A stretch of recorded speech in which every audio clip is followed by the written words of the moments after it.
আসসালামু আলাইকুম। শাপলার স্বপ্ন। আজকে আমি সকালে আপনাদের ভাইয়ের খুব জ্বর ঠান্ডা, সেই জন্য ভাবলাম সকালে নাস্তাটা আমি কালো জিরা ভর্তা করে খাবো আজকে। প্রথমে 1 টেবিল চামচ কালো জিরা ভেজে ভালোভাবে 3 টেবিল চামচ কালো জিরা ভেজে নিলাম। ভেজে নেওয়ার পরে একটু প্যানে একটু তেল, রসুন আর 2টা কাঁচামরিচ, পেঁয়াজ দিয়ে ভালোভাবে কুচি করে একটু নেড়ে চেড়ে নিলাম। তারপরে সেই কালো জিরার পাটায় বেটে সুন্দর করে ভর্তা করে নিলাম। এখন আমি দেখেন আমি পাটায় শক্ত করে ভালোভাবে বেটে নিচ্ছি।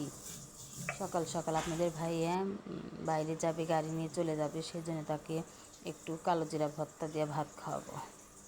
তার সাথে পুঁটি মাছ ভাজি করেছি। কালো জিরাটা ভালোভাবে পিষে তারপরে কাঁচামরিচ, পেঁয়াজ, রসুন দিয়ে একটু লবণ দিয়ে ভালোভাবে মেখে নেব। এখন পাটাটায় বেটে নেব, নিয়ে মিশে নেব।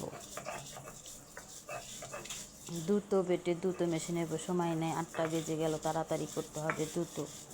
আমার মেয়েরও পছন্দ কালো জিরা ভর্তা। আমার ছেলে নাই, ছেলে বন্ধুদের সাথে বাইরে মেলায় গেছে। আমরা 3 জন আজকে খাবো, মা, মেয়ে আর মেয়ের বাবা। এখানে এখন আমার ভর্তাটা একদম পারফেক্ট রেডি হয়ে গেছে। এখন একটা দলা পেকে নিলাম, আর এই ভর্তায় আমি একটু ভাত মেখে নেব। কী যে মজা লাগে এই ভাতটা।